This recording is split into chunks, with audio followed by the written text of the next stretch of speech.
O presidente Jair Bolsonaro foi recepcionado por uma multidão que foi ao local onde ele sempre conversa com cidadãos ao sair do Palácio da Alvorada pela manhã.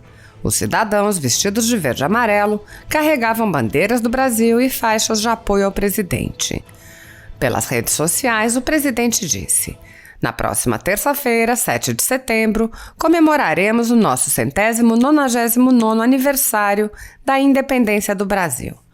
Independência está associada à liberdade. Assim sendo, também no escopo dos incisos 15 e 16 do artigo 5º da nossa Constituição Federal, a população brasileira tem o direito, caso queira, de ir às ruas e participar dessa nossa data magna em paz e harmonia. O mesmo se aplica a todos os integrantes do Poder Executivo Federal que não estejam de serviço. Que a liberdade individual seja a máxima nesse marcante evento de nossa soberania. Presidente Jair Bolsonaro." Assim está.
Nenhuma manifestação ordeira, legítima, que defenda ações que estejam dentro do que prevê a Constituição Federal pode ser repelida.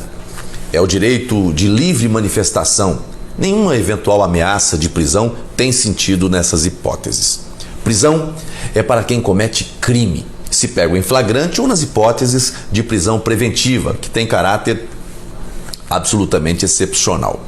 O povo não pode ser coagido de forma alguma em sua livre manifestação, no que está incluída a insatisfação com as instituições e com seus membros. Agora, se o Estado repelir esse tipo de livre manifestação, perderá sua legitimidade e não se sabe a que ponto isso pode chegar. As manifestações que sejam pacíficas devem receber a proteção do Estado como garantia constitucional.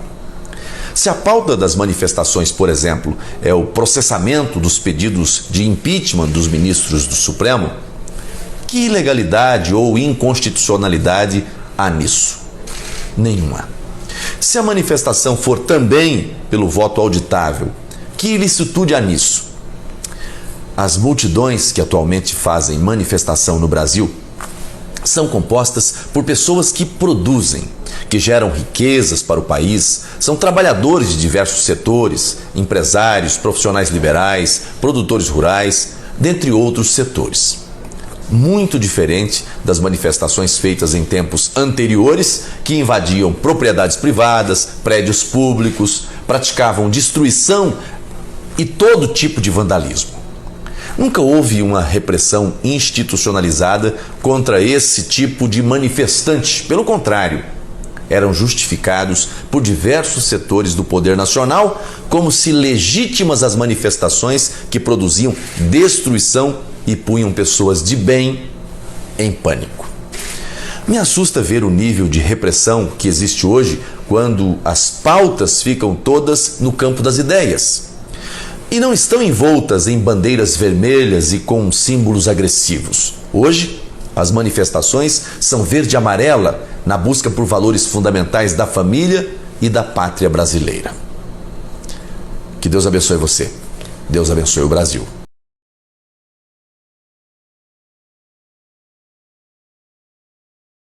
Buenas noches, boa noite para todos. É uma honra para mim estar aqui nessa palestra com meu amigo, o professor Marcelo Suano, que eu conheci pela mídia. Quando ele escreveu esse livro inacreditável que conta a história da Venezuela, como destruir um país, ele me contactou pela mídia. Embaixadora, eu quero conhecer a você. E aconteceu. Então, eu escrevi a contraportada de seu livro. Isso foi maravilhoso, porque foi uma reunião muito boa. Eu lembro sempre que foi uma reunião de uma pessoa que eu não conhecia e que conhece muito bem o que está acontecendo no meu país. Também é uma honra para mim falar com Lucas. Lucas escreve muito de Venezuela e conhece muito bem a situação.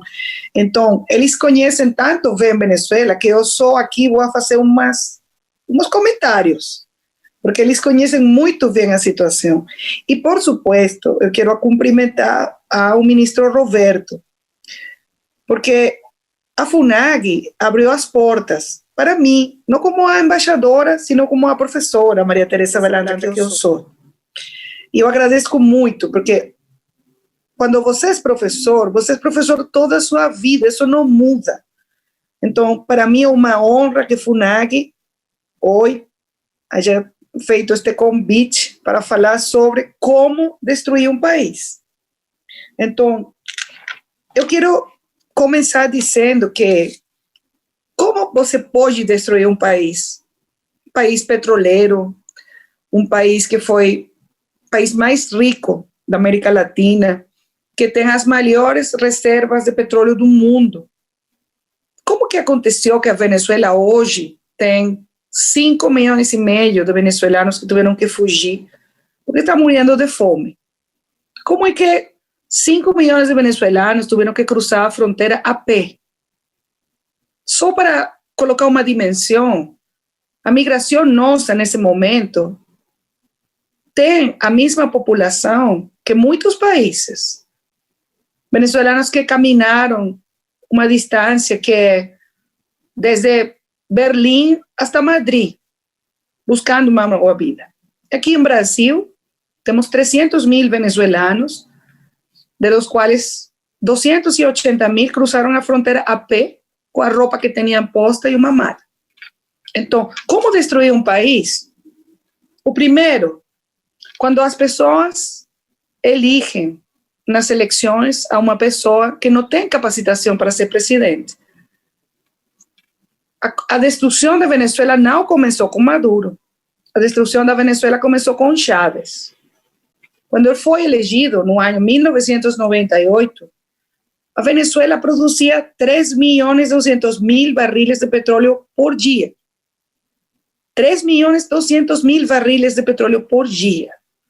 Então, chega à presidência um homem que não tem educação, um homem que tem ressentimento social, um homem com desejos de vingança, que fez um golpe de Estado no ano 1992, que foi à prisão, e quando ele saiu de prisão, eu me vou a vingar.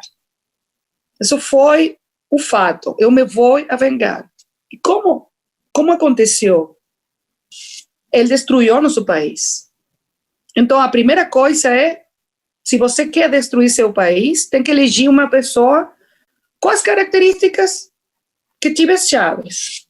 E depois, votar por um sucessor que é pior que Chávez. A segunda coisa que aconteceu foi que nessa quantidade de dinheiro, só pode imaginar, saca uma conta. 2013, o barril de petróleo, $110, $120 por barril. Se você tem 3.200.000 barriles, é uma conta fácil. Imagina quanto dinheiro entrou nas contas da Venezuela. Você pode acreditar que hoje a Venezuela não tem energia elétrica, não tem água, não tem comida. A gente está morrendo de fome. Com essa quantidade de dinheiro que ingressou às contas do governo venezuelano, o que fez o Chávez? A primeira coisa que fez foi expropriar as terras produtivas. O primeiro que aconteceu, as melhores fazendas, as melhores, as mais produtivas, não, agora não são de seus donos, são de nosso governo. Vamos expropriar. Nessas terras que os produtores eram produtores de bem, produziam milho, farinha, arroz, feijão, bananas, frutas, tudo isso acabou. Porque eles expropriaram as terras para dividir as terras entre as pessoas e ninguém fez um investimento, ninguém fez um mantenimento, ninguém fez uma capacitação para as novas pessoas. Então, essas terras foram arrasadas. A segunda coisa que ele fez foi despedir, votar, sair de 20 mil empregados da indústria petroleira. Isso aconteceu no ano 2002. Um dia, ele decidiu sair de 20 mil profissionais, engenheiros petroleiros, geologistas, pessoas que tinham toda a sua vida fazendo um trabalho maravilhoso, porque a Venezuela foi a segunda indústria petroleira mais importante no mundo. Então, se você quer destruir uma indústria petroleira, o primeiro que tem que fazer é sair das pessoas profissionais e colocar nesses postos amigos ideológicos, pessoas do partido político do presidente que não têm capacitação para fazer o que a indústria petroleira faz, que é produzir petróleo. Essa foi a segunda coisa que ele fez, expropriar as terras produtivas, colocar pessoas sem capacitação na indústria petroleira e começar a fazer convênios com governos não democráticos. O primeiro que tem que chamar a atenção de vocês é que no ano 2001, Chávez visitou Saddam Hussein no meio das sanções contra Saddam Hussein pela guerra de Iraque. E ele foi a fazer acordos com ele, com o governo iraniano, com o governo de Coreia do Norte, com Cuba, com governos não democráticos. Então, tem uma terceira opção, como destruir um país, fazer convênio com governos não democráticos. A quarta coisa que ele fez foi entregar nossa soberania, nossas forças armadas, nossa inteligência e nossa companhia para fazer documentos, identificação, aos cubanos. Chávez fez um convênio com Cuba e ele entregou tudo o que é nossa identificação, registros, cartórios. Hoje, a Venezuela, se você vai vender um apartamento, ou se você vai vender um carro, os cubanos têm controle desses documentos.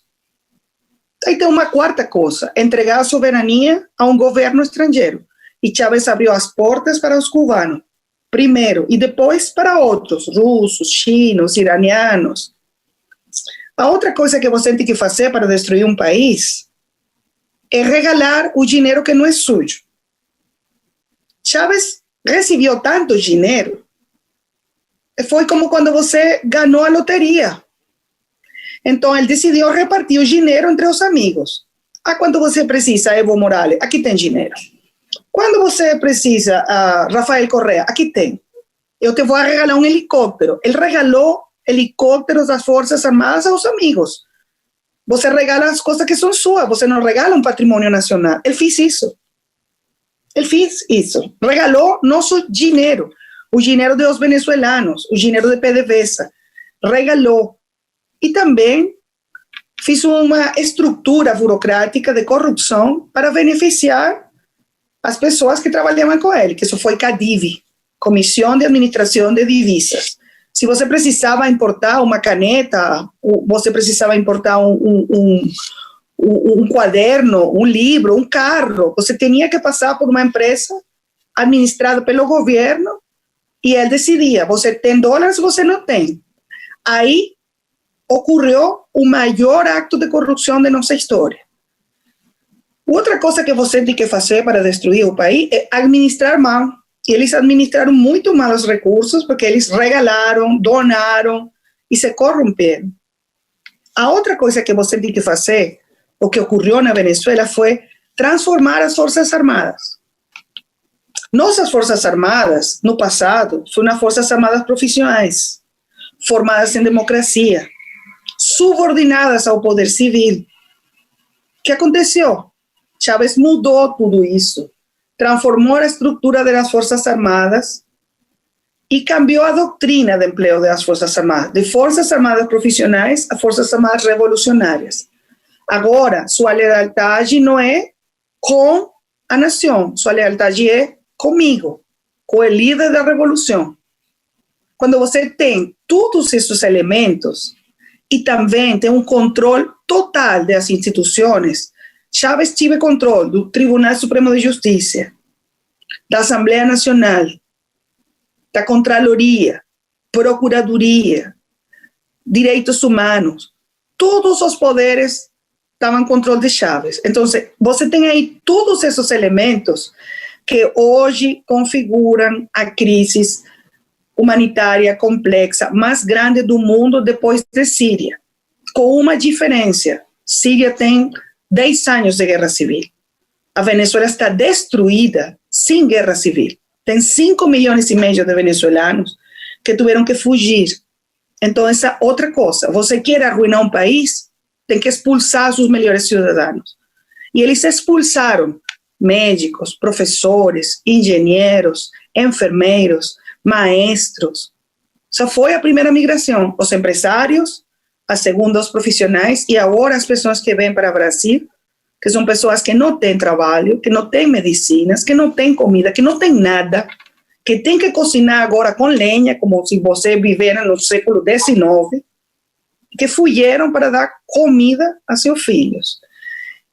E, finalmente, como você pode destruir um país? Dando exemplos de repressão. Os venezuelanos nos levantamos nas ruas uma e outra vez. 2002, 2004, 2010, 2014, 2017. Temos mais de 400 mortos nas protestas. Mortos. Temos 344 presos políticos. Temos deputados que estão na prisão.